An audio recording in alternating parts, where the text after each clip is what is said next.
ছি ছি ভাই, অমন করে বলো না। অমন কথা মনেও এলো না, মুখেও এলো না।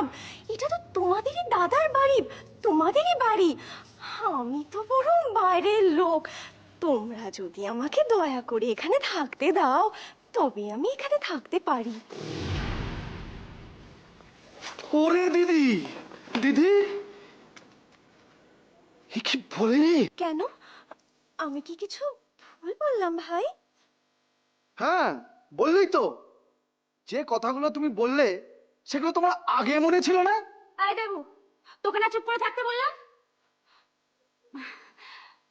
বৌদি, বৌদি, তুমি না ওর কথায় কিছু মনে করো না, হ্যাঁ? তুমি তো জানো উল্টো পাল্টা বকে, ওর কথায় কিছু মাথা মুন্ডু নেই।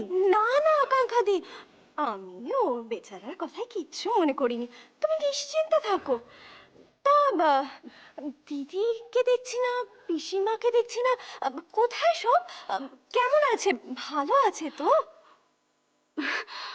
বাবা, উফ, এতগুলো প্রশ্ন সব করে ফেলে আমাকে। বলে দাদার জন্য তো কিছু বাঁচিয়ে রাখো।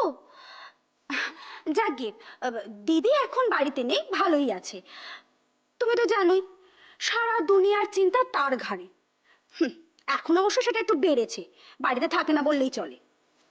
সে কি কথা? কোথায় যায় তবে? জিজ্ঞেস করেছো কখনো? ওমা, সে কি, জিজ্ঞেস করবো না কেন, করেছি। বললে তো সে এক পেটেন উত্তর।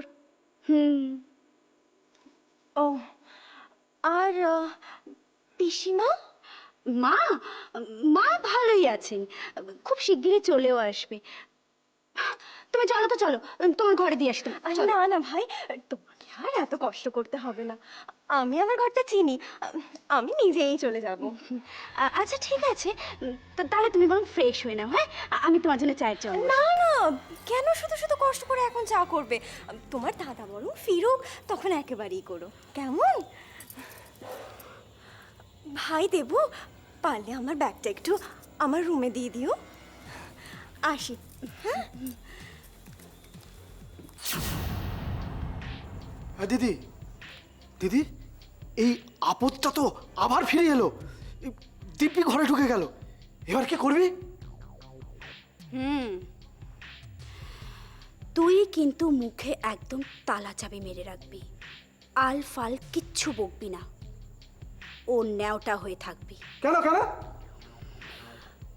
কারণ হাওয়া এখন উল্টো দিকে বইছে, আমাদের অন্যরকম খেলা খেলতে হবে, খুব হুঁশিয়ার।